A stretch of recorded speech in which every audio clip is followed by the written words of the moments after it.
August 8th, 1921. Campobello Island, Canada. A 39-year-old man collapses after a swim. By nightfall, he can't move his legs. Doctors deliver the verdict: poliomyelitis. He will never walk again unaided. But the real terror isn't the paralysis. It's the fear that the world will now see him as broken. Half a man, unfit to lead.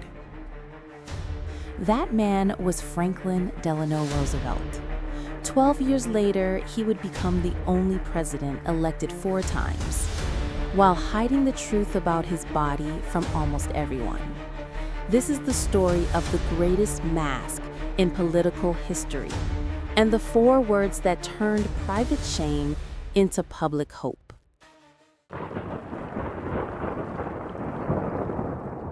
Part 1. The day everything ended. Before polio, Franklin Roosevelt was American aristocracy on steroids. Harvard, New York Senator, Assistant Secretary of the Navy. The newspapers called him the handsomest man in Washington. He walked into rooms and owned them. Then came the fire in his spine. Diary entry, August 1921, in his own handwriting. I have the feeling of an animal that has been trapped. For weeks, he couldn't even roll over without help. He screamed when they tried to move his legs.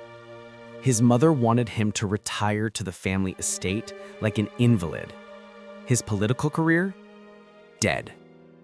But something darker than pain was eating him alive. Shame.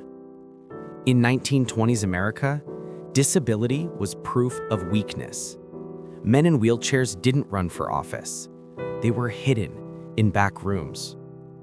Roosevelt became obsessed with one question: if they see me like this, will they ever follow me again?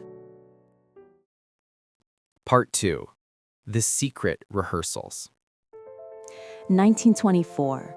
Roosevelt buys a broken-down resort in Georgia with warm mineral pools. He calls it his second home. There, for the first time, he lets people see him in a bathing suit, legs withered, braces off. He teaches himself to crawl, to fall, to laugh about it. He practices smiling while being lifted in and out of cars, because one day, he wants to stand on a stage again.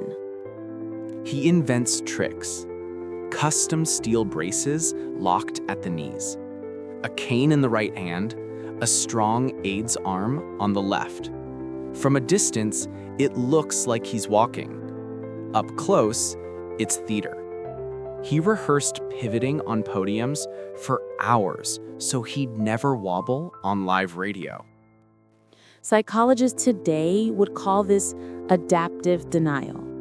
He wasn't lying to himself about the paralysis. He was lying to the world so he could keep serving it. 1928. He runs for governor of New York. The press agreement: no photographs below the waist. He wins. 1932. He runs for president. Same deal. Secret Servicemen physically block photographers who get too low. He wins 42 of 48 states. March 4th, 1933, Inauguration Day. 25% unemployment, banks collapsing, people literally starving, and the new president has to be carried up the back steps of the Capitol. But when he grips that podium, something happens. He looks straight into the microphones and says the 4 words that changed everything.